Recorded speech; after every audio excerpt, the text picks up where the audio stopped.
জবান হেফাজত। আমি এই জবান দিয়ে মিথ্যা বলবো না, আমি চগলখুরি করবো না, আমি গীবত করবো না, কোনো আলেমকে গালি দিব না, আমি ইসলামের পক্ষে থাকবো, কোরআনের পক্ষে থাকবো। আমার জবান দিয়ে মানুষের উপকারী কথা আমি বলবো। আপনি জবানকে মানুষের কল্যাণ, ইসলামের কল্যাণে কাজে লাগান।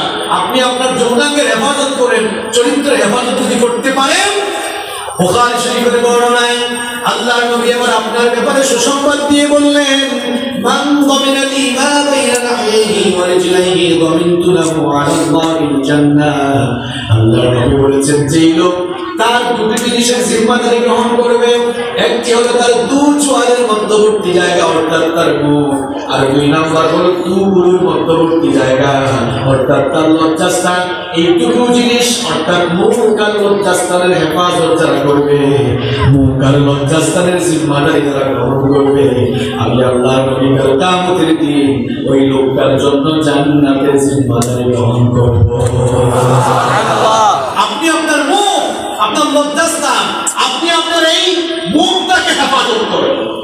আপনি বাজে কথা বলিয়েন না, আপনি আপনার মুখটাকে সামলান আর আপনার চরিত্র সুন্দর করেন। আল্লাহর নবী গ্যারান্টি দিয়েছেন, আল্লাহর নবী নিজে আপনার জন্য জান্নাতের জিম্মাদার হয়ে আপনাকে নিয়ে জান্নাতে ঢুকবেন। সুবহানাল্লাহ, সুবহানাল্লাহ।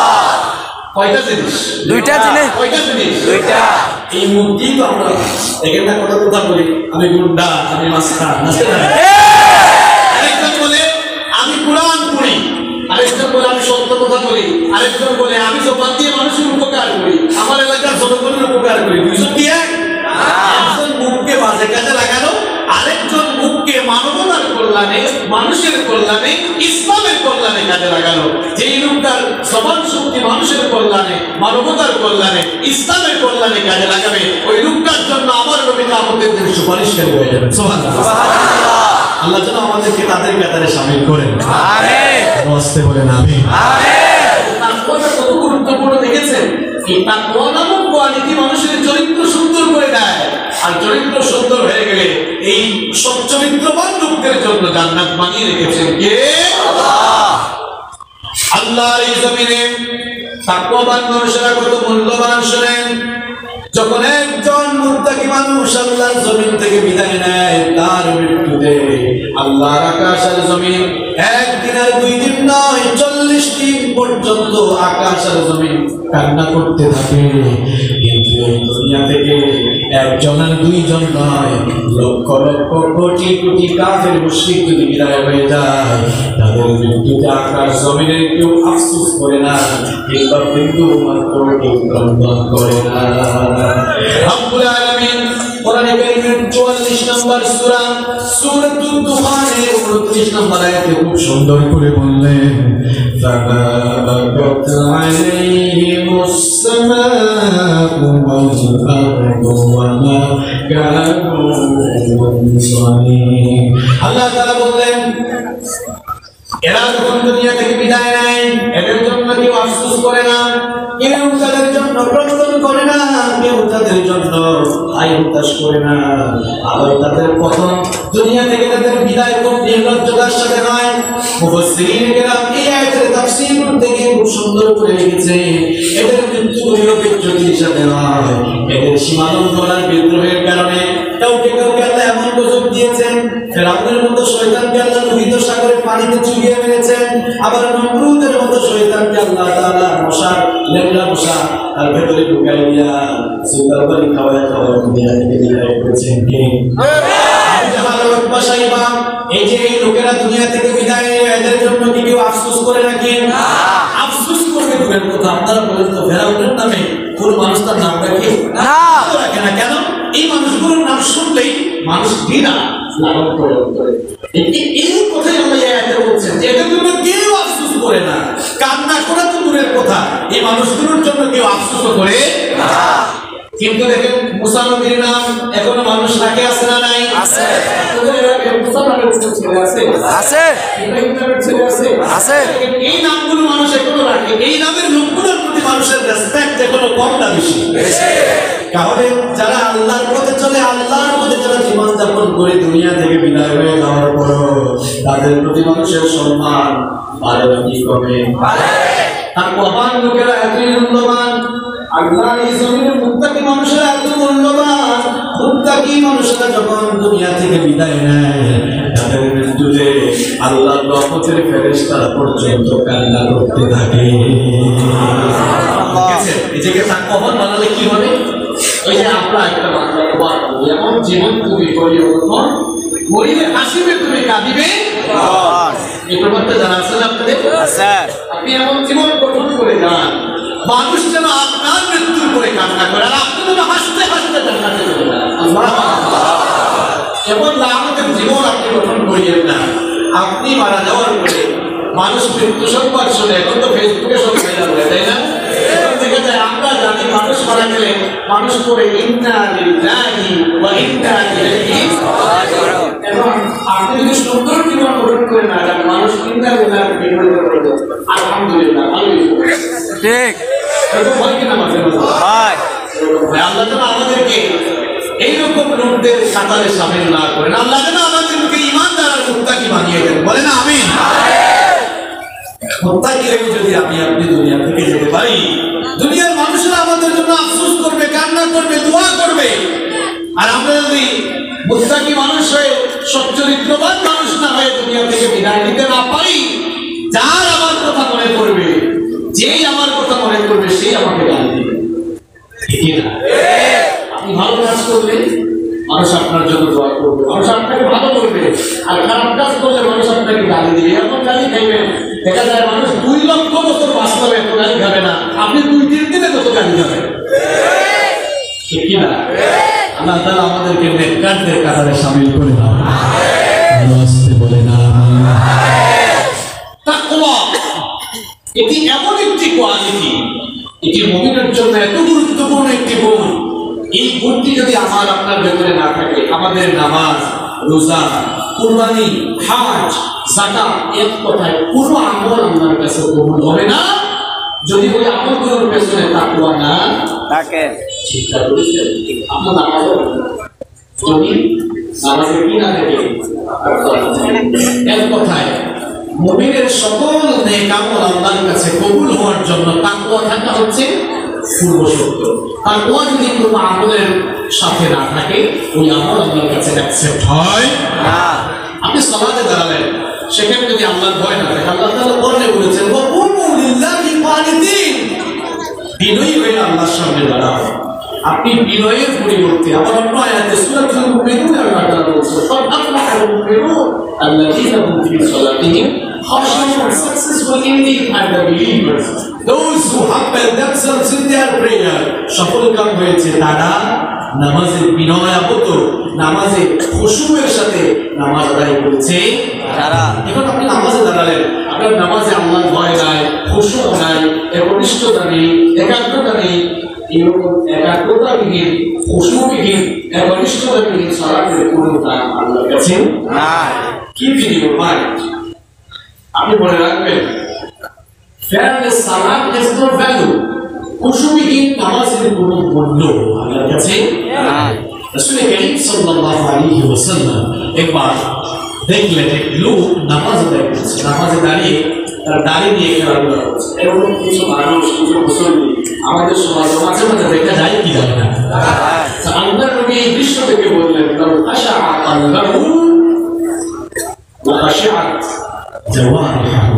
এই লোকটার অন্তরে যদি আল্লাহর ভয় থাকতো, তাহলে নামাজে দাঁড়িয়ে সেরকম দাড়ি দিয়ে খেলাধুলা করতো না, বরং আল্লাহর ভয়ে নামাজে সে বিনয়ী হয়ে যেত। আপনার নামাজে যদি খুশু না থাকে, তাহলে তো আপনার চোখ এদিক সেদিক দাঁড়ায়। কত মুসলমান আছে নামাজে দাঁড়ায় ঘড়ির টাইমের দিকে খেয়াল রাখে, বেশি লেট করবে ইমাম সাহেব সব থেকে সিদ্ধান্ত হয়।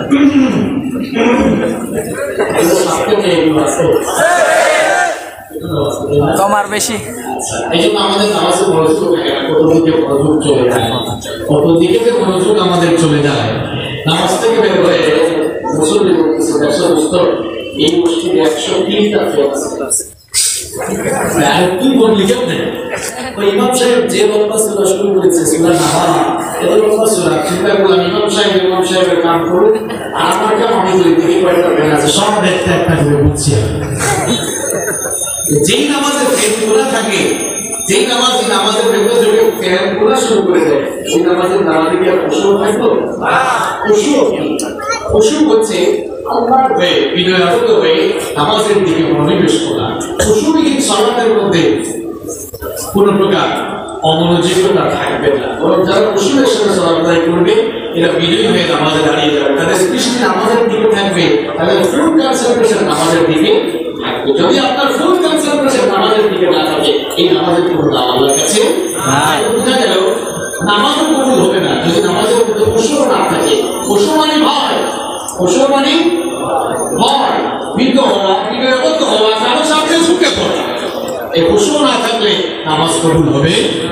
এবার আসেন রমজান মাসে আল্লাহ তাআলা আমাদের জন্য রোজা ফরজ করেছে। এই যে রমজান মাস চলে আসতেছে, আল্লাহ যেন আমাদেরকে রমজান পর্যন্ত পৌঁছিয়ে দেন, বলেন আমিন।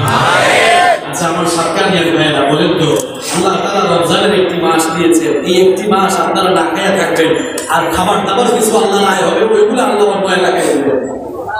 এই জন্য রমজান মাস দিয়েছেন? রমজান মাস কি জন্য দেওয়া হয়েছে?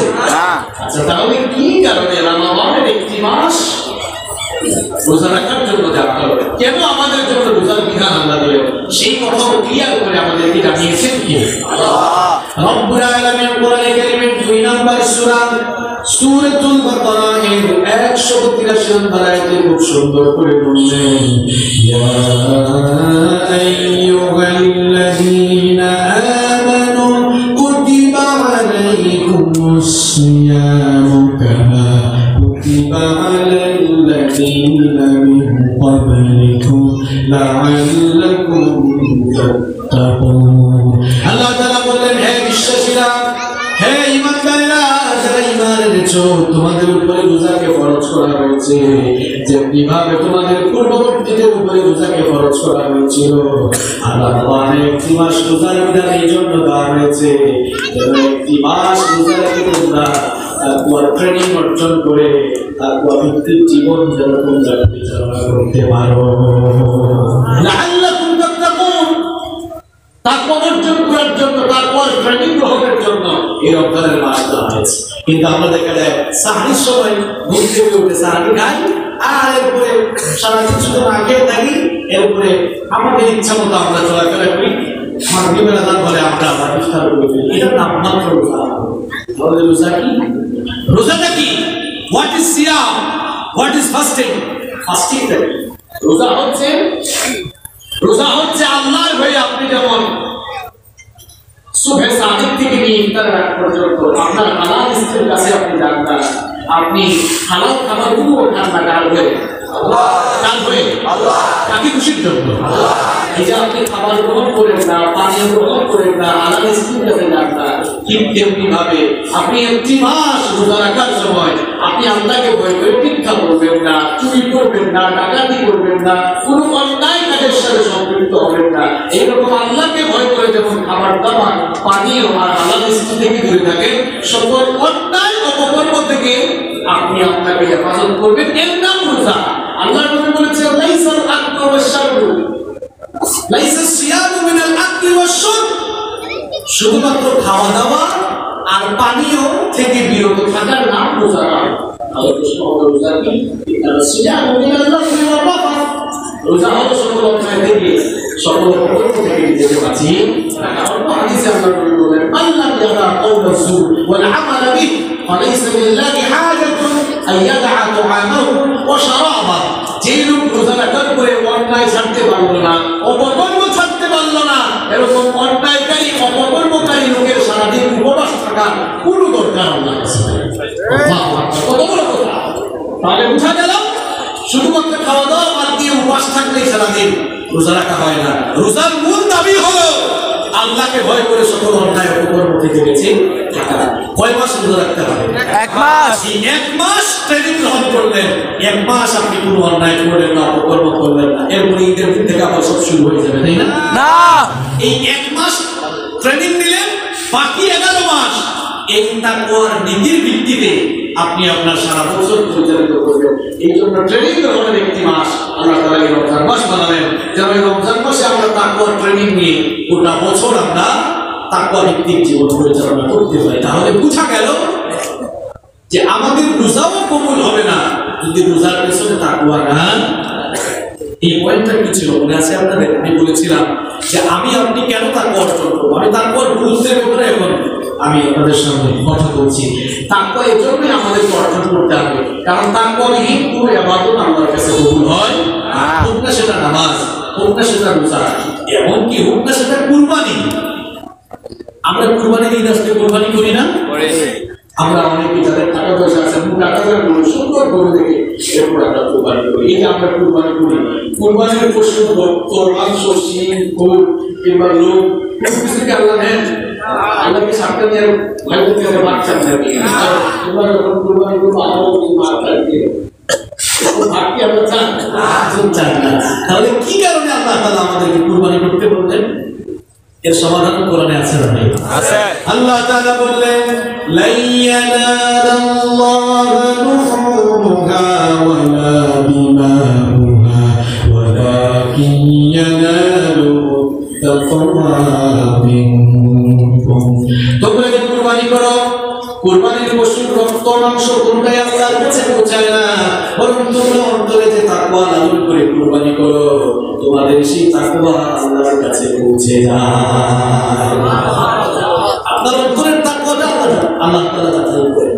আপনি মানুষ দেখাবার জন্য, প্রতিযোগিতার জন্য, মাংস খাওয়ার জন্য কুরবানি করেছেন, নাকি কেবলমাত্র আল্লাহকে সন্তুষ্টির জন্য কুরবানি করেছেন? আল্লাহ তাআলা আপনার হৃদয়ে তাকওয়া রাখেন। আর বোঝা গেল তাকওয়া ছাড়া কোনো ইবাদতই আল্লাহর কাছে কবুল হয় না। আপনি দান সদকা করবেন, কোটি কোটি টাকা মানুষের মাঝে বিলিয়ে দিবেন, কিন্তু এর পেছনেও তাকওয়া না থাকে, এটা কবুল হবে না। বোঝা গেল তাকওয়া ছাড়া কোনো ইবাদত আল্লাহর কাছে কবুল হয় না। এমনকি এই তাকওয়া এতই গুরুত্বপূর্ণ একটি কোয়ালিটি, আল্লাহ তাআলার কাছে আমাদের মর্যাদার স্তর নির্মিত হয় এই তাকওয়ার মাধ্যমে। আমরা আমাদের সমাজে যারা বাস করি, আমরা আমাদের সমাজের ভিআইপি সিআইপি মনে করি তাদেরকে, যাদের টাকা পয়সা বেশি, যাদের স্ট্যাটাস বেশি, পার্সোনালিটি বেশি, পড়াশোনা বেশি, তাই না? এমনকি আপনারা এয়ারপোর্টে দেখবেন সাধারণ যাত্রীদের জন্য, হ্যাঁ, সাধারণ যাত্রীরা বসার জন্য আলাদা জায়গা, ভিআইপি সিআইপিদের জন্য আলাদা জায়গা, আলাদা ডোর। এখন আপনাদের কাছে কি মনে হয় যে কিয়ামতের দিন সকল মানুষের স্ট্যাটাস আল্লাহর কাছে সমান থাকবে? কথা বলেন, সমান থাকবে না, স্ট্যাটাস ভিন্ন হয়ে যাবে। এখন আমরা তো আমাদের সমাজে টাকা পয়সা, প্রভাব, প্রতিপত্তি, ক্ষমতা, পড়াশোনা, কেরিয়ার এগুলোর উপর ভিত্তি করে আমরা আমাদের সমাজের স্তর নির্ণয় করি। প্রশ্ন হলো আল্লাহ তাআলা বান্দাদের মাঝে মর্যাদার স্তর নির্ণয় করে দিচ্ছে, এর উত্তর হলো তাকওয়া। এর উত্তর হলো তাকওয়া।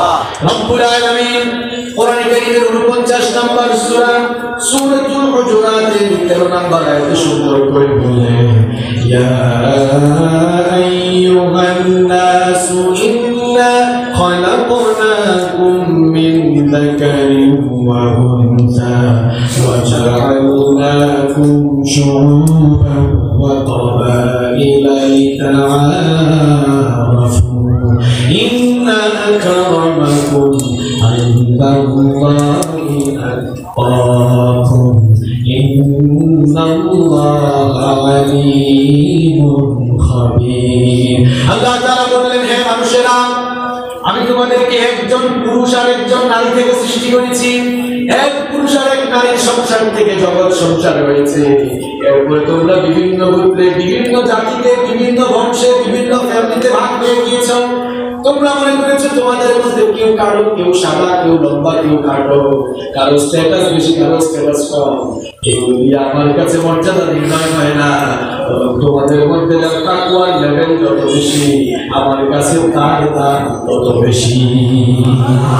তোমাদের যাদের তাকওয়া যত বেশি, আমার কাছে তার মর্যাদাও তত বেশি। এটা কোটি কোটি, হাজার হাজার কোটি টাকার মালিক, কিন্তু এই লোকটার জীবনে আল্লাহর ভয় নাই, এই লোকটার অন্তরে তাকওয়া নাই। একজন রিকশাওয়ালা এই কেরানীহাটে সারাদিন রিকশা চালায়, এই সোদাহা অঞ্চলে সারাদিন রিকশা চালায়, সারাদিন রিকশা চালিয়ে 300-400 টাকা ইনকাম করে, কিন্তু এই রিকশাওয়ালার ভেতরে আল্লাহর ভয় আছে। এই দুইজনের মধ্যে আল্লাহর কাছে মর্যাদা তার বেশি, যার অন্তরে তাকওয়া বেশি। তাকওয়াবিহীন কোটিপতির চাইতে তাকওয়াবান রিকশাওয়ালার মর্যাদা আল্লাহর কাছে হাজার নয় কোটি করে, বরং এর চাইতে আরো বহুগুণ বেশি। তাহলে বোঝা গেল টাকা পয়সা, সুন্দর সুন্দর পাঞ্জাবি, সুন্দর সুন্দর কাপড় চোপড়, নাদু সুন্দর চেহারা, তেলতেলে চেহারা, এগুলো দিয়ে আল্লাহর কাছে আপনার মর্যাদা নির্মিত হবে না। বরং একটা মানুষ যদি কালো হয়, একটা মানুষের নাক যদি পুঁচা হয়, দেখতে যদি খারাপ হয়, এরপরে আপনার বেঁচে হয়, টাকা পয়সা না থাকে চুরি করা, কিন্তু লোকটার ভেতরে তাকওয়া থাকলেই দেখে যাবে অনেক প্রধানমন্ত্রীর চেয়ে ওটার মর্যাদা বেশি হয়ে যাবে। কেন? কিসের কারণে? কারণ তার অন্তরে কি আছে? আল্লাহ তাআলা আমাদেরকে তাকওয়াবান বানিয়ে দাও। আমিন। আস্তে বলে না আমিন। আপনারা আল্লাহর কাছে দামি হতে চান কি চান না? আল্লাহর কাছে দামি হতে হলে নিজেকে মুত্তাকি বানাতে হবে। নিজেকে কি বানাতে হবে? মুত্তাকি বানাতে হবে। আমার ভাইরা, এই তাকওয়া এটি মানুষের লেবাস থেকে চেনা যায় না। তাকওয়া থাকার জায়গা তো অন্তরে। আমরা অনেকে মনে করি এই যে আমাদের মতো লম্বা জুব্বাটা পড়েছে, দাড়ি রেখেছে, তারপর সবসময় একটা বুজুর্গ ভাব নিয়ে থাকে, চুল দাড়ি স্পর্শ করে এরকম লোককে আমরা তাকওয়াবান মনে করি। তাকওয়ার আলাদা কোনো ড্রেস কোড নেই। আচ্ছা বলে কিন্তু যদি শুধুমাত্র দাড়ি থাকে, লম্বা দাড়ি আর মুখ থাকে, তাকওয়াবান হওয়া যেত, তাহলে তো আমাদের বিশ্বকবি রবীন্দ্রনাথ ঠাকুর তিনি সবচেয়ে বড় মুত্তাকি হতেন। আমি ওনাকে খাটো করে দেখছি না, আমি জাস্ট একটা এক্সাম্পল দিচ্ছি যে শুধু দাড়ি টুপি থাকলেই হয় না, তাকওয়া থাকতে হবে। এর মানে আপনারা ভাবিয়েন না যে হুজুর দাড়ি টুপির বিরুদ্ধে বলছেন নাকি না। আমার ভাইরা শুনেন আমার কথাগুলো। দেখেন, আমাদের দেশের বিভিন্ন স্কুল, মাদ্রাসা এবং বিভিন্ন প্রাইভেট ইউনিভার্সিটিতে দেখেন ড্রেস কোড আছে, আছে না? ড্রেস কোডের গুরুত্ব মাঝে মাঝে থাকে, আবার মাঝে মাঝে থাকেও না। মনে করেন এই সদাহা এলাকায় একটা ইন্টারন্যাশনাল স্কুল আছে, ওই স্কুলের একটা নির্দিষ্ট ড্রেস কোড আছে, ইউনিফর্ম আছে। ওই ইউনিফর্ম গায়ে দিয়ে যদি শিক্ষার্থীরা তাদের প্রতিষ্ঠানে না যায়, এইটার ভিতরে ঢুকতে দিবে না। বোঝা গেল ইউনিফর্মের একটা গুরুত্ব আছে। প্রত্যেকদিন ইউনিফর্ম গায়ে দিয়ে ক্লাস করলো, কিন্তু পরীক্ষায় দেখা গেল ডবল 0 পাইল, তাহলে ইউনিফর্মের ইজ্জত থাকলো নাকি? না। তাহলে বোঝা গেল ইউনিফর্ম গায়ে দিয়ে না গেলে ক্লাসে ঢুকতে দেওয়া হয় না, তার মানে ইউনিফর্মের গুরুত্ব আছে। আবার ইউনিফর্ম গায়ে দিয়ে ঠিক মতো দায়িত্ব পালন না করে ইউনিফর্মের ইজ্জত থাকে না। দাড়ি, টুপি, সুন্নতের পোশাক, এগুলো হচ্ছে ইউনিফর্ম। এই ইউনিফর্মের গুরুত্ব অবশ্যই আছে। আমার এই ইউনিফর্মের কোনো গুরুত্বই থাকবে না। সবকিছু আপনার মধ্যে আছে, দাড়ি, টুপি, সব জিনিস আপনার মধ্যে আছে। আপনি যদি মিথ্যা বলে, আপনি যদি চুরি করে দেন তো আছে না নাই? সবকিছু লাগায়, টুপি দাড়ি লাগায় মিথ্যা বলে এমন মানুষ আছে না নাই? চুরি করে আছে না নাই? মাহফিলে বাধা দেয় আছে না নাই? ডাকাতি করে আছে না নাই? জুলুম করে আছে না নাই? তাহলে আপনি সবকিছু লাগালেন কিন্তু দায়িত্ব পালন করলেন না, এর কোনো দাম আল্লাহর কাছে নাই। আবার এমনটাও যেন না হয় আপনি নামাজ পড়েন, ভালো মানুষ, ভালো কথা বলেন, মানুষকে কষ্ট দেন না, আপনি সব সময় আল্লাহর দ্বীন প্র্যাকটিস করেন, কুরআন সুন্নাহ ভিত্তিক জীবনযাপন পরিচালনা করেন, ভালো মুসলমান, কিন্তু আপনি দাঁড়িয়ে রাখেন না, আপনি সুন্নতি পোশাক কিংবা আপনি আল্লাহর সুন্নতের প্রতি আগ্রহী না, এমনটা যেন না হয়। দুটোর কম্বিনেশন থাকতে হবে। দুটো কি থাকতে হবে? কম্বিনেশন থাকলে মর্যাদা বাড়িয়ে নেবেন কে? আমার ভাইয়া, আমি আপনাদের সামনে এতক্ষণ তাকওয়ার গুরুত্ব তুলে ধরলাম। প্রশ্ন হচ্ছে আপনাদের? প্রশ্ন থাকা যাবে না? যাবে। কিন্তু তাকওয়ার গুরুত্ব পড়লাম। এবার আসেন, এই তাকওয়াটা কি? এতক্ষণ যে তাকওয়া বুঝাইলাম যে তাকওয়া ছাড়া ইবাদত কবুল হয় না, তাকওয়া ছাড়া আল্লাহর জান্নাতে যাওয়া যায় না, তাকওয়া ছাড়া আল্লাহর কাছে মর্যাদা পাওয়া যায় না। হ্যাঁ, তাকওয়া ছাড়া মর্যাদাবান হওয়া যায় না। প্রশ্ন হলো তাকওয়াটা কি? What is the definition of taqwa? What is taqwa? এই তাকওয়াটা কি? তাকওয়ার পরিচয়, তাকওয়ার সংজ্ঞা, তাকওয়ার ডেফিনিশন একজন এক এক ভাবে দিয়েছেন। আমি আল্লাহ রাসূল সাল্লাল্লাহু আলাইহি ওয়াসাল্লামের বিখ্যাত সাহাবী আলী রাদিয়াল্লাহু আনহুর ডেফিনিশনকে এনে এই ভিত্তিতে আলোচনা করে আজকে শেষ করব ইনশাআল্লাহ। আলী রাদিয়াল্লাহু আনহুকে আপনারা চিনেন তো? হ্যাঁ, এই সাহাবীর মর্যাদা কম না বেশি? আল্লাহর নবী এই সাহাবীর ব্যাপারে বললেন, আনা মাদিনাতুল ইলম, আমি হচ্ছি জ্ঞানের সাম্রাজ্য, ওয়া আলিয়্যু বাবুহা, সেই জ্ঞানের সাম্রাজ্যে প্রবেশ করার জন্য যে দরজা রয়েছে সেই দরজা হলো আমি। সুবহানাল্লাহ, আস্তে বলেন সুবহানাল্লাহ।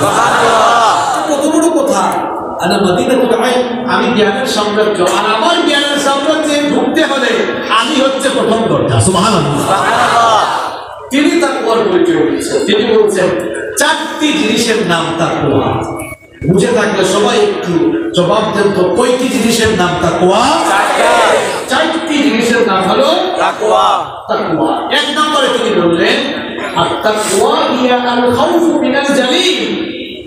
তাকওয়া হলো মহামহিয়ান আল্লাহ সুবহানাহু ওয়া তাআলাকে ভয় করা। আপনারা আল্লাহকে ভয় করেন তো? আল্লাহকে ভয় করেন সবাই? আল্লাহকে ভয় করলে নামাজ ছাড়েন কেমনে? আল্লাহকে ভয় করলে মিথ্যা বলেন কেমনে? আল্লাহকে ভয় করলে ঘুষ খান কেমনে?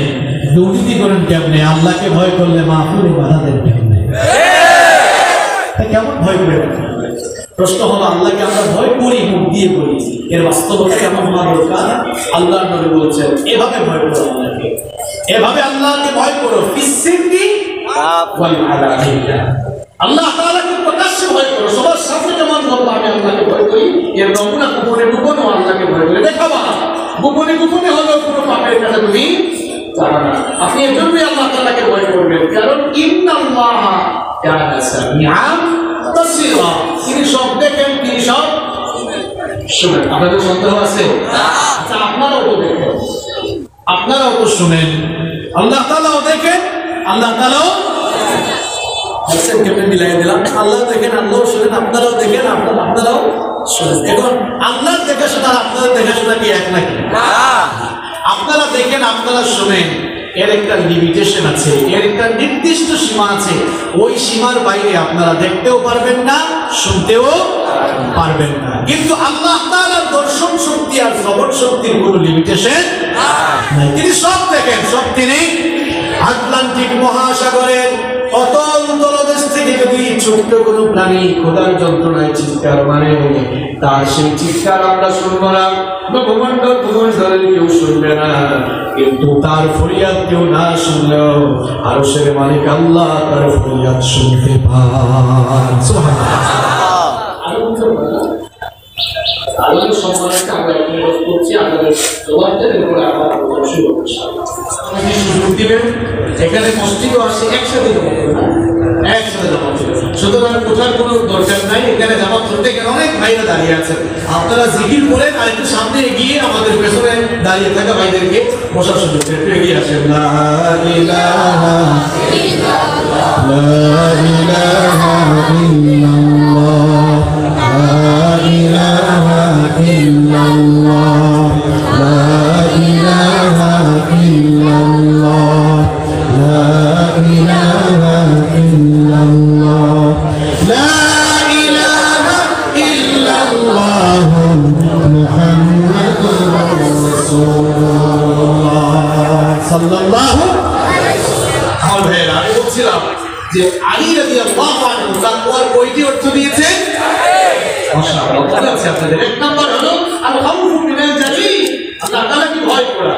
আর ভয়টা কিভাবে করবেন? গোপনেও করবেন, প্রকাশ্যেও। কারণ আমরা প্রকাশ্যে কোনো খারাপ কাজ করলে সেটা তো সবাই দেখে, কিন্তু গোপনে গোপনে কোনো কাজ করলে মানুষ না দেখলেও আল্লাহ বুঝি দেখেন না? আল্লাহ তাআলা দেখেন কিনা? আল্লাহ তাআলা সব দেখেন, কারণ ইন্নাল্লাহা লা ইয়াখফা আলাইহি শাইউন ফিল আরদি ওয়ালা ফিস সামা। আসমান জমিনের কোনো কিছু আল্লাহর কাছে গোপন নাই।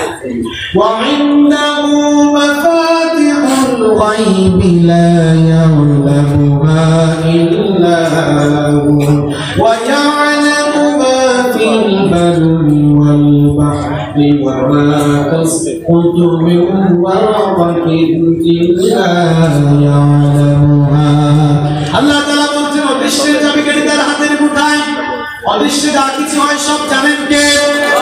স্থলভাগে যা কিছু হয় সব কিছু খবর তার কাছে রয়েছে। এমনকি এই দুনিয়ার কোন দেশের কোন প্রান্ত থেকে যদি কোনো একটি গাছের কোনো পাতা ছিঁড়ে যায়, কোন দেশের কোন প্রান্তের কোন গাছের কোন পাতা ছিঁড়েছে, তার খবরও আমার আল্লাহর কাছে রয়েছে। সুতরাং যে আল্লাহর কাছে গাছের পাতা পড়ার খবর থাকে, সে আল্লাহ তাআলাকে আপনার আকাম কুকাম সম্পর্কে জানেন না?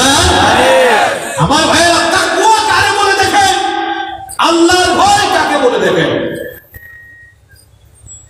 সুনানে বাইহাকির ভিতরে হাদিসটি এসেছে, আব্দুল্লাহ ইবনে উমর রাদিয়াল্লাহু আনহু তিনি একবার তার সাথীদেরকে নিয়ে মদিনার উপকণ্ঠে গেলেন। কি ঘটনা শোনাচ্ছি, কষ্ট হবে না তো আপনাদের? মদিনার উপকণ্ঠে বের হলেন, লাঞ্চের সময় হলো, দুপুরের খাবার গ্রহণের সময় হলো। তার সাথীদেরকে বললেন, দস্তরখানা বিছাও। দস্তরখানা বিছাও তো আপনারা? দস্তরখানা বিছাও, খাবার দাবার প্রস্তুত করো। তারা যখন দস্তরখানায় বসে খাবার শুরু করতে যাবেন, সেই সময় দেখলেন এক রাখাল বালক তাদের পাশ দিয়ে অতিক্রম করছে।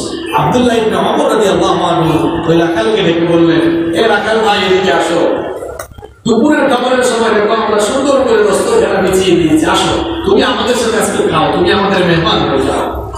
রাখাল বালক তখন বলল, আপনি যে আমাকে খাবার দাবার গ্রহণের জন্য দাওয়াত করেছেন আমি সম্মানিত বোধ করেছি, আমি অনেক খুশি হয়েছি, কিন্তু আমি তো খেতে পারবো না, কারণ আমি রোজাদার, আমি রোজা রেখেছি। আব্দুল্লাহ ইবনে ওমর রাদিয়াল্লাহু আনহু বললেন, এখন যেহেতু রমজান মাস নয়, নিশ্চয়ই তুমি নফল রোজা রেখেছো।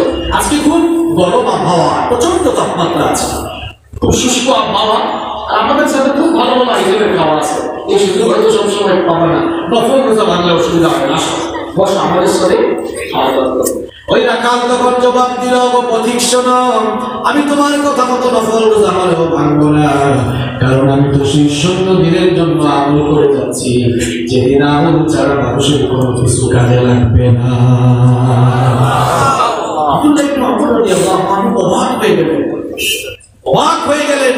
লোকটা তাকওয়া থেকে চিন্তা করে দেখি তাকওয়ার লেভেলটা একটু যাচাই করা দরকার, পরীক্ষা করতে।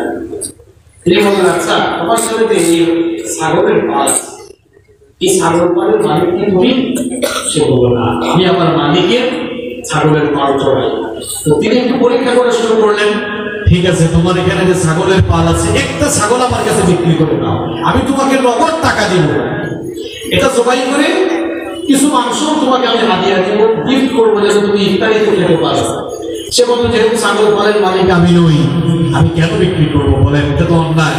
তিনি বললেন, আরে এটা অন্যায়, রাখো এগুলা, তুমি নগদ টাকা পাচ্ছ আমার কাছে, মাংস আমি তোমাকে হাদিয়া দিয়ে, আর তোমার মালিককে দিয়ে তুমি বুঝ দিতে পারবে। এরকম পরিস্থিতিতে ছাগল চড়াতে আসলে বাঘের আক্রমণে ২-৩টা ছাগল বাঘ খেয়ে করতে পারে, এটা বলে তুমি বুঝিয়ে দিও, বুঝতে তুমি পারবা, তুমি চতুর মানুষ, একটু পাম দিচ্ছে আর কি। রাখাল বালক তখন বলল, অপথিক শোনো, আমি হয়তো মিথ্যা বলে ধোঁকা দিয়ে আমার মালিককে বুঝ দিতে পারো, কিন্তু তুমি আমাকে বলো তো, তোমার মালিক, আমার মালিক, আমার মালিকের মালিক, এবং কি বিশ্ব জগতের মালিক যিনি, তাকে কি ধোঁকা দেওয়া, তার সাথে কি তুলনা করা সম্ভব? এর নাম তাকওয়া, এর নাম আল্লাহর ভয়। আল্লাহর কসম করে বলছি ভাই, যদি কারো অন্তরে আমরা তাকওয়া ঢুকাই দিতে পারি, পুলিশ দিয়ে পিটায়াও আর ওই লোকটাকে দিয়ে খারাপ কাজ করানো যাবে না। শুধু পিটায়া মানুষ ভালো বানানো যায় না, শুধু জেলখানায় ঢুকাইয়া মানুষ ভালো বানানো যায় না, তাকওয়া ঢুকাইয়া দেন, দেখবেন চোর ডাকাত আল্লাহর ওলি হয়ে যাবে। তাকওয়া এটি মানুষকে সোনার মানুষ বানায়। আপনার ঘরের চাকরের ভেতরে যদি তাকওয়া থাকে, আপনার সঙ্গে কখনো বেইমানি করবে না। যদি কোনো ব্যবসায়ীর অন্তরে তাকওয়া থাকে, খাদ্যে ভেজাল দিবে না। ওই ঘটনা আপনারা সবাই জানেন, একটু টাচ করে দিই, ওই যে মামের ঘটনা, ওমর রাদিয়াল্লাহু আনহু সবাই জানেন না? সবাই ওমর রাদিয়াল্লাহু আনহু এমন শাসক ছিলেন যে সে রাতে না ঘুমাইয়া মানুষের অবস্থা দেখার জন্য বের হয়ে পড়তেন। একদিন দেখলেন মদিনায় এক বাড়িতে আলো জ্বলে, কারো যেন কার জন্য কথাবার্তা শোনা যায়, একটু আড়ি পাতলেন। সাধারণ অবস্থায় কারো কথাবার্তা শোনার জন্য আড়ি পাতা জায়েজ নয়, কিন্তু দায়িত্বশীল ব্যক্তির জন্য প্রয়োজনে তা জায়েজ। আড়ি পেতে শুনলেন এক মা তার মেয়েকে ডেকে বলতেছে, বাবা উঠ, ঘুম থেকে উঠ, আমি দুধ দৌড় করে নিয়ে এসেছি, দুধ তো কম হয়েছে, আমরা এখানে পানি মিশাই করবো, তাহলে বেশি বিক্রি করে বেশি লাভ করতে। আর মেয়ে বললো, ভাগো তুমি কি জানো না, খলিফাতুল মুসলিমিন আমিরুল মুমিনিন ওমর ইবনে খাত্তাব রাদিয়াল্লাহু আনহু এর ব্যাপারে নিষেধাজ্ঞা দিয়েছেন, খাদ্য দ্রব্যে পুরো ভেজাল মেশানো। মা বলল, আরে বেটি, আমার বোকা মেয়ে, আমাদের এই কাজ কারবার অবস্থা এখন দেখলে অমর তোমার বাড়িতে ঘুমায়, অমর কি বাড়িতে ঘুমায়? সব দেখ, সব শোনে। তখন মেয়ে বললো, ভাগো অমর হয়তো বাড়িতে ঘুমায়, কিন্তু অমরের মালিক তোমার আমার মালিক তো ঘুমায় না। ঘুমাচ্ছে? সুবহানাল্লাহ, আমি তো শব্দ চয়ন দেখতে অবাক হয়ে যাই। আল্লাহু আকবার, আল্লাহ তাআলা কি শব্দ চয়ন করলেন এখানে? তিনি তো বলতে পারতেন, না তা খুব হুসিনাতুন ওয়ালা নাওম। এর বাংলা অর্থ কি জানেন? এখানে উলামায়ে কেরাম এসেছে। এর অর্থ হলো তন্দ্রা বা ঘুম তাকে ধরতে পারে। আচ্ছা আপনারা বলেন তো, এই আয়াতটা তো এইভাবে নাযিল হইলেও হতো যে তিনি ঘুমান না, এরকম নাযিল হতে পারতো না? আল্লাহ তাআলার কথার ভিতরে কোনো ফাঁক নাই। সুবহানাল্লাহ। যদি আল্লাহ তাআলা আয়াত নাযিল করতে এভাবে তিনি ঘুমান না, তাহলে ইসলামের মানুষ আপত্তি করছে, বুঝছি ঘুম আছে কিন্তু ঘুমায় না। ঘুম আছে কিন্তু ইচ্ছা করে আল্লাহ তাআলা বললেন ঘুমাবে কিয়া ঘুম তন্ত্রার ক্ষমতাও নাই তাকে বলেন আল্লাহু আকবার। এই মাকে বললো রাখো আল্লাহ তো ঘুমায় না, আল্লাহকে ফাঁকি দেওয়া সম্ভব? আমার ভাইয়া বলেন কোন ব্যবসায়ীর ভেতরে যদি এরকম ওই মেয়ের মতো তাকুয়া থাকে কোনদিন কি খাদ্যে ফরমানের বিষয়ে ভেদান বিষয়ে শুধু সেলখানায় নিয়ে মানুষকে ভালো বানানো যায় না, বরং মাঝে মাঝে সব সময় না মাঝে মাঝে বিপরীত ঘটে দেখা যায় বন্যা চুন গরু চুর হয়ে গেল, গরু চুর টাকা হয়ে গেল এরকম হয় কিনা? খুনি আর টাকাটা খুঁজে হয়ে গেল। কিন্তু আপনি একটা লোকের ভেতরে তাকুয়া ঢুকে শুধু তার ভিতরে তাকুয়া আল্লাহর ভয় ঢুকে দেখবেন সে যদি চোর হয় আল্লাহর ভয় হয়ে যায়। যেটা আমার ভাই থেকে তাকুয়ার কথা আমরা এই মাহফিল করতে বলি, চরিত্র গঠনের কথা আমরা মাহফিল করতে বলি। সুতরাং দেখা গেল যে সমাজ এবং রাষ্ট্রের মানুষদের চরিত্র গঠনে এই মাহফিলগুলো ভূমিকা পালন করে, অস্বীকার করা যাবে? অস্বীকার করা যাবে? সুতরাং যে প্রোগ্রামগুলো সমাজ এবং রাষ্ট্রের জনগণের চরিত্র গঠনে সহায়ক ভূমিকা পালন করে এই সকল প্রোগ্রামগুলোর পরিবেশ সুন্দর করা এটি আমাদের সকলের দায়িত্বের ভেতরে পড়ে, ঠিক কিনা? আমাদের সবাইকে এগিয়ে আসতে হবে। আমি অনেক খুশি হয়েছি, আমি আজকে অনুষ্ঠানে দেখলাম যে এখানকার স্থানীয় জনপ্রতিনিধি রাজনৈতিক নেতৃবৃন্দ সকলেই দাওয়াত কবুল করেছে এবং হয়তো অনেকে এসেছেন, আমি তো সবাইকে চিনি না। এই পরিবেশ থেকে আমার খুব ভালো লেগেছে। এই পরিবেশ প্রমাণ করে আপনারা অবশ্যই এই সাতকানিয়ার জনপদের প্রত্যেকটি মানুষকে সুন্দর বানাতে চান। এই প্রোগ্রামের প্রতি আপনাদের স্বতঃস্ফূর্ততা দেখিয়ে তার বহিঃপ্রকাশ আপনারা ঘটিয়েছেন, আল্লাহ যেন কবুল করেন। সম্মানিত ভাইরা, তাহলে তাকওয়া হলো আল খাউফু মিনাল জালিল, আল্লাহ তাআলা কি করা? ভয় করা। আল্লাহ তাআলা কি করা? ভয় করা। এক নম্বর কথা থাকবে তো এই চারটা হুকুম আপনি আজকে পারে দিতে হবে। এই যুবক ভাইরা এত সুন্দর মাহফিলের আয়োজন করলো, এত কষ্ট করলো, কারণ আপনারা যদি কিছু শিখে না যান তাহলে তো আয়োজনটা সফল হবে না। চারটা জিনিস শিখে নিতে হবে। কয়টা জিনিস? চারটা। আচ্ছা বলেন তো তাহলে তারপর এক নম্বর অর্থ কি? আল্লাহকে ভয়টা কি মুখে মুখে করবেন না কাজে করবে দেখাই দিবেন? কাজে করবে দেখাই দেওয়া। এবার দুই নম্বর তারপর দুই নম্বর অর্থ হলো অর্থগুলোকে আমি আমার মতো দিচ্ছি না, দিচ্ছেন কে? আমার রাসূলের প্রিয় সাহাবী আলী রাদিয়াল্লাহু আনহু। তারপর হলো ওয়াল আমালু বিত-তানজিল, নাযিলকৃত বিষয়, অর্থাৎ নাযিলকৃত বিষয় হলো কোরআন। এটি নাযিল করেছেন কে? আল্লাহ। তাকওয়া হলো কোরআন অনুযায়ী আমল করা। আল্লাহর কোরআনে যা আছে আপনার জীবনে তা আছে। আল্লাহর কোরআন সুদের পক্ষে না বিপক্ষে? আসলে আরো আসতে বলেন, আল্লাহর কোরআন সুদের পক্ষে না বিপক্ষে? আল্লাহর কোরআন জুলমের পক্ষে না বিপক্ষে? আল্লাহর কোরআন অন্যায় অপকর্মের পক্ষে না বিপক্ষে? যেহেতু আল্লাহর কোরআন সমস্ত অন্যায় অপকর্মের বিপক্ষে, সেহেতু আপনাকেও সত্যের পক্ষে সে অন্যায় অপকর্মের বিরুদ্ধে থাকা লাগবে। তাহলেই বোঝা যাবে যে কোরআনের সাথে আপনার জীবনের মিল। কিন্তু আজ দুঃখজনক হলেও সত্য, আমাদের অনেকের জীবনের সাথে কোরআনের কোনো মিল। আজও সেই কোরআন আছে, হাদিস আছে, সেই ঈমান মানুষ নেই। আজও সেই কোরআন আছে, হাদিস আছে, সেই ঈমান মানুষ নেই।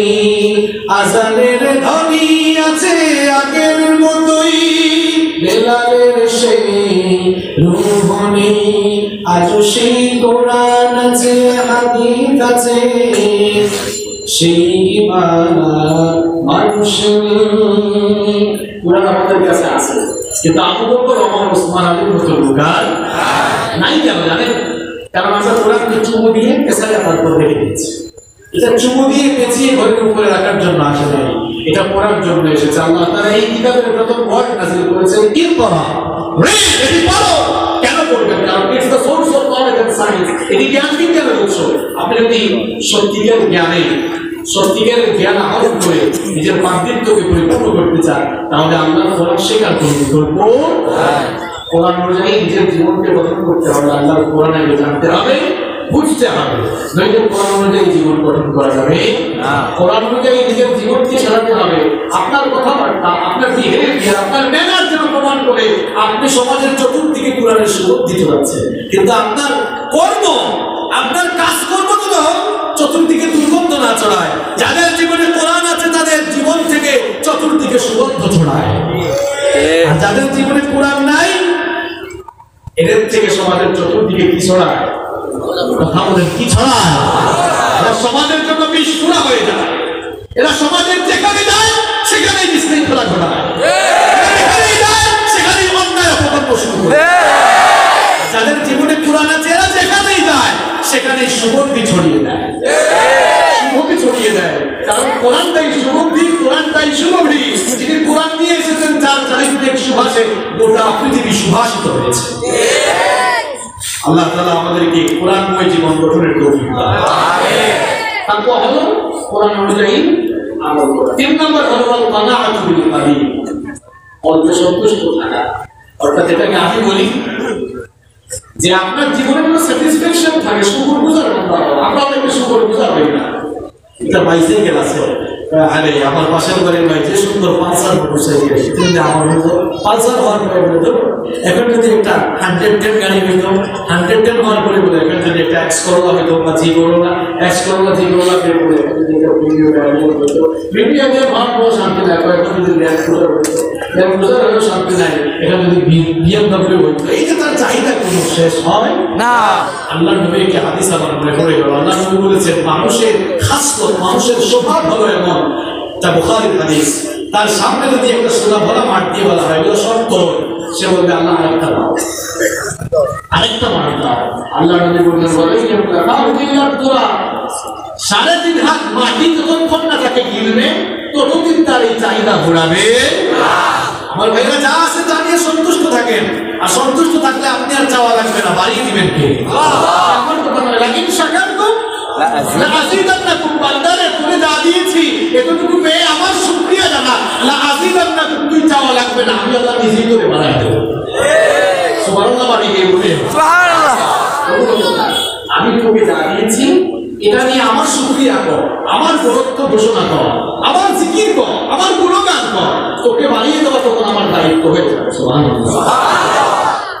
আমাদের শুকর বুঝাই না, শুকর বুঝার থাকবে। আর নিজে কত ভালো আছেন সবসময় নিজের লেভেলে মানুষগুলো থাকবে। আরে ভাই আপনার তো একটা বাড়ি আছে, একটা বিল্ডিং আছে, আপনি চট্টগ্রাম টাউনে গিয়ে দেখেন রাতের বেলা, আমি তো রাত বেলাতে সফর করি, রাতের বেলা দেখবেন কত মানুষ বস্তা আছে না, বস্তা গায়ে দিয়ে ঘুমায়, তার কোনো ঘর নাই, বাড়ি নাই, সে রাস্তায় ঘুমায়। আর আপনি সাতকানি একটা বাড়ি বলেছেন, তাও আপনার স্যাটিসফ্যাকশন নাই। খালি বলে না হয় চট্টগ্রাম টাউনে কত বাড়ি বানাবো, টাউনে হওয়ার পর কয় ঢাকা, ঢাকায় হওয়ার পর বলে এখন যদি বিদেশে সেকেন্ড হোম বাড়ি করলাম। নিজের দিকে তাকান, তখন স্যাটিসফ্যাকশন আসবে। আর স্যাটিসফ্যাকশন আসলে আপনি চাওয়া লাগবে না, দিয়ে দিবেন কে? আল্লাহ। টাকা আল্লাহ। আল্লাহ আমাদেরকে শুকরগুজার বান্দা বানিয়ে দাও। তাহলে শুকরগুজারি জীবনযাপন করা এটি তাকওয়াবান মানুষের বৈশিষ্ট্য। কারণ তাকওয়া তো 4টি জিনিসের নাম। কয়টা জিনিসের নাম? 1 নম্বর কি বলেছিলাম মনে আছে? আল্লাহকে করা। 2 নম্বর কি বলেছিলাম? কোরআন অনুযায়ী মানে জীবনটাকে কোরআন দিয়ে সাজানো।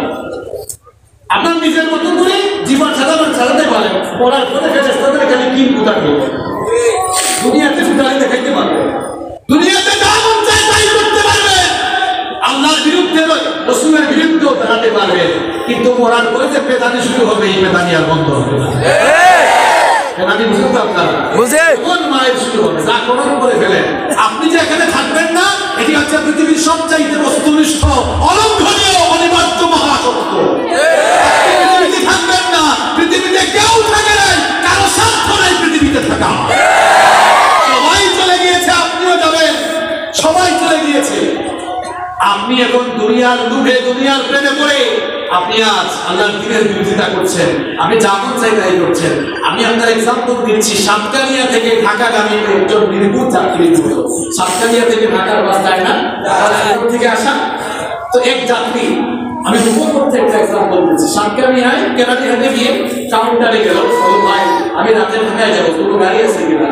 এখন কাউন্টারে যে লোকটা বসে আছে বললো ভাই যা গাড়ি আছে একটারও টিকিট খালি নাই, সিট খালি নাই, আপনাকে 12টায় একটা বাস উঠে উঠে দিতে পারবে। এখন বলে 7:50, লোকটা মনে করলো সাইকেলটা থেকে আর কি করবে, টিকিট কাটি। আর টিকিট কাটার পরে এবার খাট কিনা শুরু করলো, পালন কিনা শুরু করলো, ড্রেসিং টেবিল কেনা শুরু করলো, প্রসাধনী কেনা আরম্ভ করলো। আপনারা যদি লোকটা দিয়ে কাজটা করতে থাকেন, তাকে আপনারা চালাক বলবেন না? না বোকা বলবেন? বোকা। কেন বোকা বলবেন? কারণ আছে কয় ঘন্টা? 4 ঘন্টা। 4 ঘন্টার জন্য এত কিছু লাগে? 4 ঘন্টার জন্য এত কিছু লাগে না, শুধু বসে থাকলেই হইতো। আমরা অনেকে ওই নির্ভুল যাত্রীর মতো বাস কাউন্টার, এই পৃথিবী নামক কাউন্টারে বসে আছে। পৃথিবীটা হয়তো it's like a waiting room, এটা ওয়েটিং রুমের মতো, এটাও বাস কাউন্টারের মতো। আমরা সবাই মায়ের পেট থেকে যখন বের হয়েছি, ইমিগ্রেশন শেষ করে বের হয়েছি। দেশের বাইরে গেলে এয়ারপোর্টে ইমিগ্রেশন করতে হয় না? ইমিগ্রেশন শেষ করে একটা রুমে বসে থাকতে হবে, ওয়েটিং রুম। সারা জীবন থাকা যাবে না, বিমান ছাড়ার আগ পর্যন্ত এখানে থাকা। এই দুনিয়াতে হলো ওই বিমান ছাড়ার আগ পর্যন্ত যে ওয়েটিং রুমে বসার জায়গা ওইখানে হতো। কারণ আমাদের ইমিগ্রেশন শেষ, মায়ের পেট থেকে আমি আপনি যেদিন বের হয়েছি, ইমিগ্রেশন শেষ করে বের হয়েছি। এখন শুধু বিমানটা ছাড়বে, অর্থাৎ মালাকুল মউত যেদিকে ফ্লাইট দিয়ে আসবে, শেষ। বসে থাকা যাবে এই সামান্য সময় কতদিন আছেন সেটা নিয়ে জানেন না। আরে ভাই, ওই 7 দিনের যাত্রী তো জানে সে 4 ঘন্টা থাকবে, আর আপনি এমন কাউন্টারে আছেন 4 সেকেন্ড থাকবেন কিনা আপনি নিজেও জানেন। তাহলে কি কারণে আপনি অন্যায় অপকর্মে জড়িয়ে পড়ছেন? আপনি যদি এই কয়েক সেকেন্ড আমি কয়েক সেকেন্ড থেকে উঠতে বললাম, কারণ বিচারের দিন লম্বা হবে। আল্লাহ রাসূল বলেছেন 50,000 সানাতিন মিম্মা তাউদ্দুন, যেদিন হাসরের মাঠে বিচার করবেন আল্লাহ তাআলা, ওই দিনটাই 50,000 বছর হবে। আল্লাহু আকবার। সেই তুলনায় আপনার হায়াত তো হাসরের দিনের 1 ন্যানো সেকেন্ডের সমান না। এই সামান্য সময়ে আপনি বাহাদুরি করতে করতে আল্লাহ দিনের বিরুদ্ধে দাঁড়িয়ে যাচ্ছেন। খালি এই কাউন্টার থেকে জাহান্নাম বাসে উঠা মাত্রই কিন্তু শুরু হবে। আল্লাহ তাআলা তুমি আমাদেরকে হেদায়েত দাও। আমিন। কথাগুলো বাস্তব বলেছি না অবাস্তব বলেছি? বাস্তব। হেদায়েতের মালিক আমি নই, হেদায়েত করার মালিক কে? আল্লাহ। আল্লাহ যেন আগে আমাকে হেদায়েত দেয়, এরপরে আমাদের আপনাদের সবাইকে যেন আল্লাহ হেদায়েত দেয়। আমিন। তাহলে তাকওয়ার 3 নম্বর পরিচয় হলো কানাআতু বিল কালিল, শুকরগুজারি জীবন যাপন করা। আপনার যা আছে তা নিয়ে শুকরিয়া করুন যে আল্লাহ তুমি আমাকে এগুলো দিয়েছো, আলহামদুলিল্লাহ আমি খুব ভালো আছি। আল্লাহ শুকরিয়া করবেন। শুকরিয়া জানাবে আল্লাহ কি বলেছেন কোরআনে, বান্দারে তোকে নিয়ামত আরো দেওয়ার দায়িত্বটা কার? আল্লাহ। সুবহানাল্লাহ। চিন্তা করেছেন আল্লাহ তাআলা বলছেন তুই আমার শুকরিয়া কর, তুই আমার শুকরিয়া কর, তুই আমার গুণকীর্তন কর, তুই আমার বরত্ব ঘোষণা কর, তোকে আরো দেওয়া দায়িত্ব কার? আল্লাহ। আমি আল্লাহ নিজেই দায়িত্ব দিলাম। সুবহানাল্লাহ। আপনি আল্লাহ হয়ে যান, আল্লাহ আপনার হয়ে যান। আপনি কার হতে হবে? আপনাকে কার হয়ে যেতে হবে? আল্লাহ। আপনি আল্লাহ হয়ে যান, আল্লাহ আপনার। আমরা তো আল্লাহ হয়ে যান। আমার ভাইয়েরা, দুনিয়ার প্রেমে পড়ে যাইয়েন না, আল্লাহর প্রেমে পড়ে যান। দেখবেন দুনিয়াটাকে আল্লাহ আপনার পায়ের তলায় দেবে। অন্তরে ভয় রাখবেন কার? আল্লাহ। ভয় রাখবেন কার? আমাদের হৃদয়ে আছে আল্লাহর ভয়, তারা কবু পথ ভুলে যায় না। আল্লাহর প্রেম ছাড়া এই দুনিয়ায় কারো কাছে কোনো কিছু চাই না, কারো কাছে কোনো কিছু চাই না। আমরা কারো কাছে কোনো কিছু চাই না, আমরা যা চাই সব কার কাছে চাই? কার কাছে চাই? আল্লাহর কাছে দেওয়ার মতো এমন জিনিস আছে যা দুনিয়ায় কারো কাছে নাই। আল্লাহর কাছে জান্নাত আছে, দেখি তো দুনিয়ার কার কাছে জান্নাত আছে? আছে নাকি? নাই। কথা বলেন আছে? আল্লাহর কাছে এমন জিনিস আছে যে জিনিস কারো কাছে নাই। এবং আমরা এমন একজনের কাছে আমাদের কামনা বাসনা নিবেদিত করে দিয়েছি, যার চাইতে বড়, যার চাইতে মহান, আকাশেও কেউ নাই, জমিনেও কেউ নাই। আল্লাহ আমাদেরকে কবুল করুন। আমিন। তারপর 4 নম্বর হলো ইস্তিগফার লিয়াউমির রাহিম, মৃত্যুর জন্য সবসময় প্রস্তুত থাকা। মৃত্যুর জন্য সবসময় কি থাকা? প্রস্তুত থাকা। আমি আপনি সবাই চলে যাব, আমরা কেউ এখানে থাকবো? আমি আপনি সবাই চলে যাব। দেখেন আমাদের দাদা, আমাদের বাবা, কেউ আছে? কেউ নাই, আমরাও থাকবো না। দেখেন আমার প্রিয় আমার প্রিয় ভাইয়েরা, এখন স্যাটেলাইটের যুগ, বিজ্ঞান প্রযুক্তির খুব উন্নত। এখন আমরা কত উন্নত না, যখন 200 বছর আগে যে লোক মারা গিয়েছে অলৌকিকভাবে তাকে জীবিত করা হয়, আর 5 বছর আগে কোনো মানুষ মারা গিয়েছে একেও জীবিত করা হয়। এই দুজনকে নিয়ে যদি 100 তলা বিল্ডিং এর সামনে দাঁড় করিয়ে জিজ্ঞেস করা হয়, আচ্ছা এই 100 তলার উপরে তুমি কেমন উঠবা? 200 বছর আগে যে মারা গিয়েছে সে মনে করে ভাববে, আরে মানুষ কি এত বড় বিল্ডিং বানাতে পারে?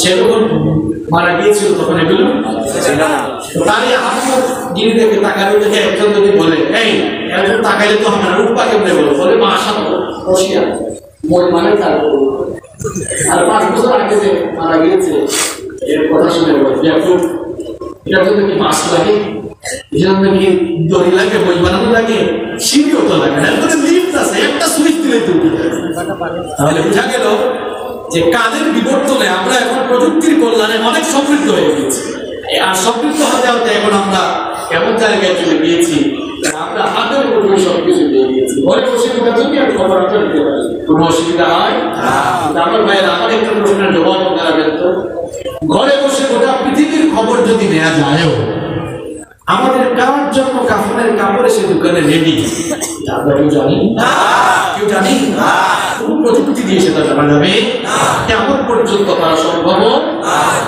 এখন রাত 8টা বাজে আগামীকাল রাত 8টায় যে আপনি কবরের ভেতরে সাইডে থাকবেন না এটা তো কোনো গ্যারান্টি এটা কি অসম্ভব কিছু আজ রাত 8টা গতকাল রাত 8টা এই পৃথিবীতে কোনো মানুষকে বুঝিয়েছে এর মধ্যে কিছু মানুষ মরে এখন কবরের ভেতরে আগামীকাল যে আমি আপনি থাকবো না এটা কোনো গ্যারান্টি অনেকে ভাবতেছে না আমি পড়বো না আমার বয়স 20 বছর এরপর আরো 40-50 বছর আমার ভাইয়েরা পৃথিবীতে আসার সিরিয়াল আছে যাওয়ার কোনো সিরিয়াল নাই প্রথমে দাদা এরপরে বাবা এরপরে নাতি সিরিয়াল আছে কিন্তু যাওয়ার সিরিয়াল নাই মাঝে মাঝে দেখা যায় নাতির লাশ দাদা কবরে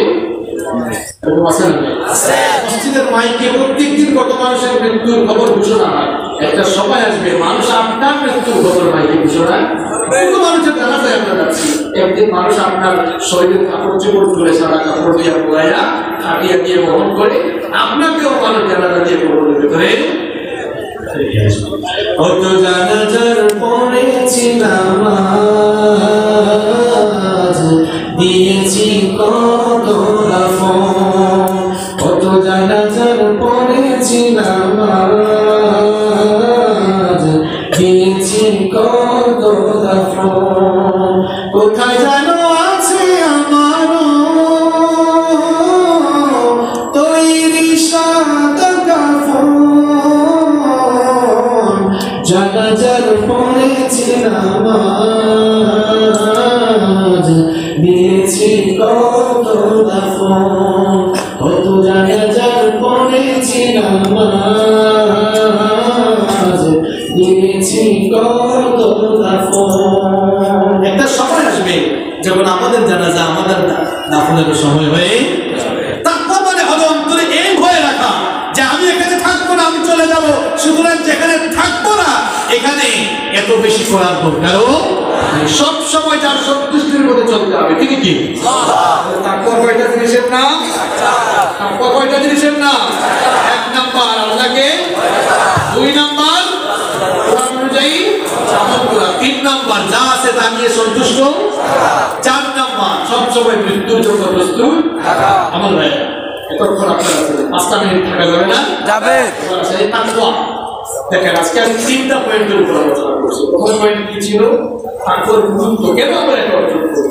এরপরে 2 নম্বর পয়েন্ট আলোচনা করলাম হোয়াটস দ্য ডেফিনিশন অফ তাকওয়া তাকওয়ার পরিচয় এবার 3 নাম্বার এই তাকওয়া আমরা কিভাবে অর্জন করব কিভাবে আমাদের ভিতরে তাকওয়া নিয়ে আসবে কিভাবে লালন করব আমি তাকওয়া অর্জনের 5টি টিপস আপনাদেরকে দেব এই 5টা টিপস নিয়ে আমরা পারি যাব কয়টা 5টা সবগুলো বলছি এক নাম্বার হলো সর্বাবস্থায় সব সময় আল্লাহকে স্মরণ করা আল্লাহকে মনে রাখা আল্লাহকে ভুলে না যাওয়া সব সময় যদি আপনার দিলের মধ্যে আপনার বিবেকের মধ্যে আল্লাহর স্মরণ জাগ্রত থাকে তাহলে বলেন কথা বলার সময় কি আর চিন্তা করার সময় দিলে হবে কারণ দিলে কার পায়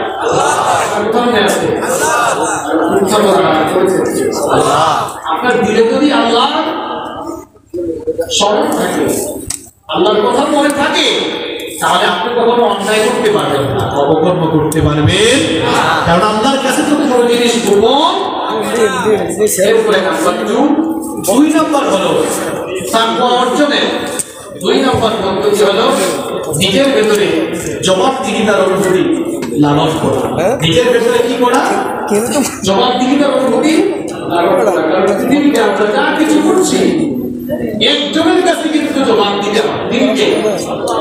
তিনি কে? তিনি কারো কাছে জবাব দেন না, তার কাছে সবাই জবাবদিহি করতে। আমি আপনি যা করছি সবকিছু জবাব দেওয়া লাগবে কার কাছে? এই ভয়টা থাকলে বলেন কোনো মানুষ কম্প্রাই করতে পারবে? তাকওয়া করে বলে দেখেন, আমিরুল মুমিনিন ওমর ইবনে খাত্তাব রাদিয়াল্লাহু আনহু উম্মতের আলো জ্বালিয়ে তার ঘরের মধ্যে তিনি কাজ করছেন।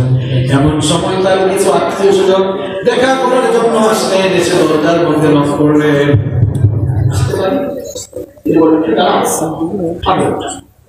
তার সামনে থাকা প্রজ্বলিত মোমবাতি ফুঁকিয়ে নিভিয়ে দিলেন, নতুন আরেকটি মোমবাতি জ্বালালেন। এরপরে বললেন, এবার তোমরা ভেতরে আসতে পারো। এরা কৌতূহল চাপতে না, এরা কৌতূহল চেপে রাখতে না পেরে জিজ্ঞেস করলো, আমিরুল মুমিনিন আপনার সামনে তো একটা মোমবাতি জ্বালানো ছিল, সেই মোমবাতির আগুন ফু দিয়ে দিবি, আর একটি মোমবাতি আপনি কেন জ্বালালেন? এর কারণ কি আমরা তো বুঝলাম না। আমিরুল মুমিনিন ওমর ইবনে খাত্তাব রাদিয়াল্লাহু আনহু বললেন, তোমরা আসার আগে রাষ্ট্রের টাকায় কেনা মোমবাতি দিয়ে আমি রাষ্ট্রীয় কিছু কাজ করছিলাম। তোমরা তো আমার আত্মীয় স্বজন, আমার ব্যক্তিগত কথা বলার জন্য এসেছো, সুতরাং রাষ্ট্রের টাকায় কেনা মোমবাতির আগুন দিয়ে তোমাদের সঙ্গে তো ব্যক্তিগত কথা বলতে পারি না। এই জন্য রাষ্ট্রের টাকায় কেনা মোমবাতির আগুন দিয়ে আমার নিজের টাকায় কেনা মোমবাতির আগুন আমি জ্বালিয়ে দিলাম। রাষ্ট্রের টাকা নষ্ট করলে অন্যায় ভাবে জবাব দিতে হবে কার কাছে? আমার ভাইরা, এই ভয়টা যদি আমাদের অন্তরে থাকতো, জবাবদিহিতার ভয়, যে আল্লাহর কাছে জবাব দেওয়া লাগবে, তাহলে জবাব করে চার মাল মেরে খাইতো, মানুষের উপরে জুলুম চালাইতো। যেন তার অর্জনের 2 নম্বর পদ্ধতি হলো সবসময় অন্তরে জবাবদিহিতার অনুভূতি করতে। 3 নম্বর হলো আল্লাহ তাআলা এবং তার রাসূলের আনুগত্য করে জীবন পরিচালনা করতে হবে। নাম্বার 4 নম্বর হলো কোরআন সুন্নাহ ভিত্তিক জীবন যাপন করতে হবে। নাম্বার 5 নম্বর হলো সবসময় মৃত্যুর কথা স্মরণ করতে হবে। এই 5টি টিপস আপনাদেরকে দিলাম, এর মাধ্যমে নিজের তাকওয়া লালন করা যাবে, তাকওয়া চর্চা করে তাকওয়া ভিত্তিক জীবন পরিচালনা করা যাবে। আর তাকওয়া ভিত্তিক জীবন পরিচালনা করলে আমাদেরকে মাফ করে দিবেন কে? জান্নাত দিবেন কে? কথাটা আমার না আল্লাহ। আওয়াজে বলুন, কথাটা আমার না আল্লাহ। আল্লাহ তাআলা বলেন, ইয়া আইয়ুহাল্লাযীনা আমানু ইন তাত্তাকুল্লাহা ইয়াজআল লাকুম ফুরকানা ওয়া ইউকাফির আনকুম সাইয়্যাতিকুম ওয়া ইয়াগফির লাকুম ওয়াল্লাহু যুল ফাদলিল আযীম। আল্লাহ তাআলা কোরআনে কারীমের 8 নম্বর সূরা সূরাতুল আনফালের 29 নম্বর আয়াতে বললেন, হে ঈমানদারেরা, যদি তোমরা তাকওয়ার নীতি অবলম্বন করো, আল্লাহকে ভয় করো, তিনি তোমাদেরকে সত্য মিথ্যার মধ্যে পার্থক্য নির্ণয়কারী ফুরকান নামক মানদণ্ড দান করবে, আর তোমাদের সকল গুনাহগুলো মাফ করে দিবে। আল্লাহ তাআলা তোমাদের সকল পাপ রাশি মোচন করে দিবে। সুবহানাল্লাহ। শুধু পাপ রাশি মোচন করবে তাই নয়, বরং তিনি তোমাদেরকে জান্নাত দিবেন। তাহলে আমরা যদি তাকওয়া নামক গুণাবলী আমাদের ভেতরে লালন করতে পারি, আর তাকওয়া যদি আমাদের অন্তরে লালন করে তাকওয়া ভিত্তিক জীবন পরিচালনা করতে পারি, সফল হয়ে গেলে আমরা সুন্দর একটি জীবন গঠন করতে পারলে তাকওয়া ভিত্তিক জীবন গঠন করলে জান্নাত দিবেন কে? আল্লাহ। এই তাকওয়া ছাড়া জীবনের কোনো আমল আল্লাহর কাছে কবুল হবে না। তাকওয়া ভিত্তিক জীবন চর্চা করতেই হবে। তাকওয়া ভিত্তিক জীবন পরিচালনা না করলে জীবনে সাকসেসফুল হওয়া যাবে না। আজকে আমরা তাকওয়া অর্জনের যে পদ্ধতিগুলো নিয়ে আলোচনা করলাম, আমরা যেন এর মাধ্যমে সকলেই তাকওয়ার নীতি গ্রহণ করে তাকওয়া ভিত্তিক জীবন পরিচালনা করতে পারি। আল্লাহ তাআলা আমাকে সহ আপনাদের সকলকে সেই তৌফিক দান করেন। আমরা সবাই